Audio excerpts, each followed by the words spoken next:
mhlawumbe bekophuma igebengu lapha singesi sithi siyedlula kuthiwa ufunani la ngokuthi manje akekho umuntu oqondile khona sibonga kakhulu-ke aba namadoda abemkhuthaza ukuthi uyafuneka lo muntu owumama lapha egcekeni hayi isandla seqe ikhanda bakithi ngisho abasebukhosini abahlangani kanje ubezoze benomsindo wabo nabo sithi awu sekuyobona inkosi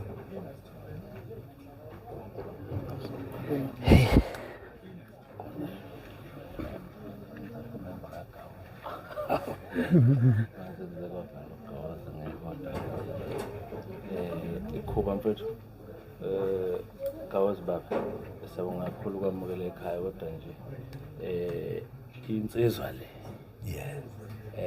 asiyazi manje uya nje ubesha umava phakathi ihlupha sehlika hayi ngekusalunga mina ngangihlala ngokuthi ukabani lo muzi uhlala ngaze ngamtshengela ngathi uzodiliza umfazi wakhe uzofotha ngifune iCameroon uqala phansi so sizobonga njengoba esho umboma sizobonga mfethu ukuthi lokhu ziningi ingane iza ngemuva ezibukela kuyena ukhulu so lokho akwenza-ke okwenzelela kuphela kodwa kuningi obazofunda kuyena ukuzobakhuthaza so thina njengensizwa la enkandla-ke okubaluleke kakhulu ukuthi ungafiki abantu la endaweni yakithi kufike bathi bafike balamba ngoba bethi balamba akho bosho balamba kithi inkandla so kubaluleke kakhulu ibekuyilokho phela akazange asho ukuthi ngiyashoda wasimema nje ukuthi ngiyashada njengempilo-ke siphila siyazi ukuthi sizamayenza okuhle kufanele zivele sizoyilekelela abantu uma beze kukhuba beze kuthina enkandla indawo yakithi kuzoba nesithunzi ngicela kuba kwethu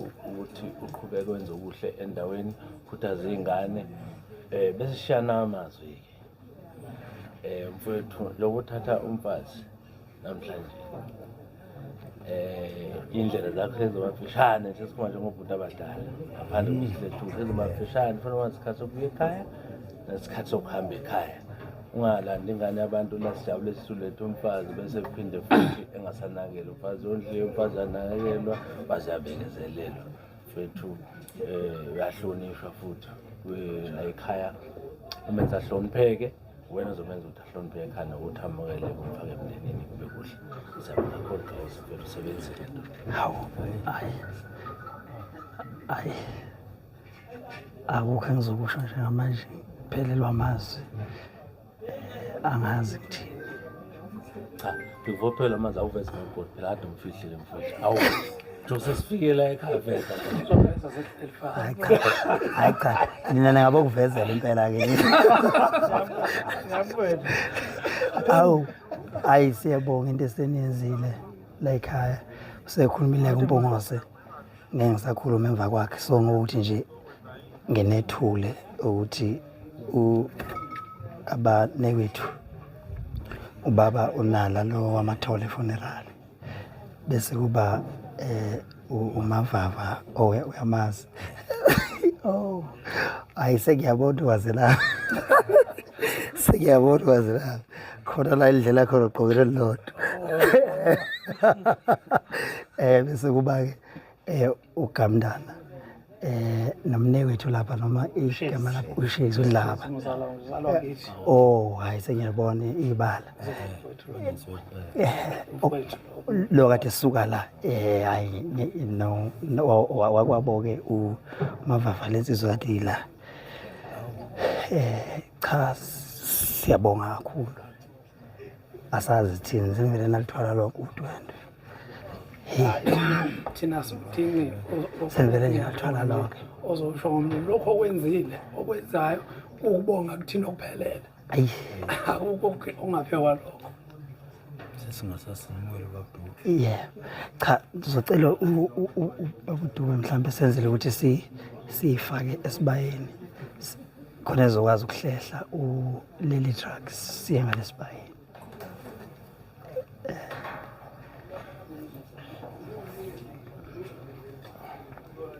insizwe yayingifundisa le hawu le engishaya kabi imvimbo yami ikhona Dube. Siyaphila. Siyaphila njani? Manje mangibona uvala ukuthi heqe. Sibona imvimbo yakho. Ungathi uzothi angikhangele. Manje sengiphatheka kabi mase ganwa ngoba angisezokwazi ukuthi ngithi uzolanda umzali. Awu siyakwemukela uThish Dube.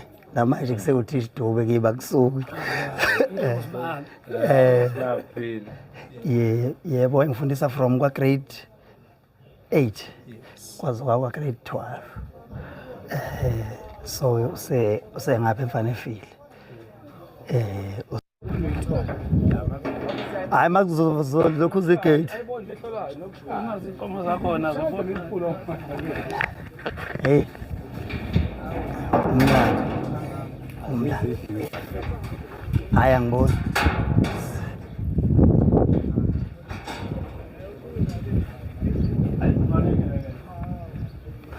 Yazi singakwazi ukuyibona kanjani mase sivele lihlehle itruck silandele bese beyikhiphe lesibayeni Oh, ukuze bezovele bezehlisa sikuphansi sibaya.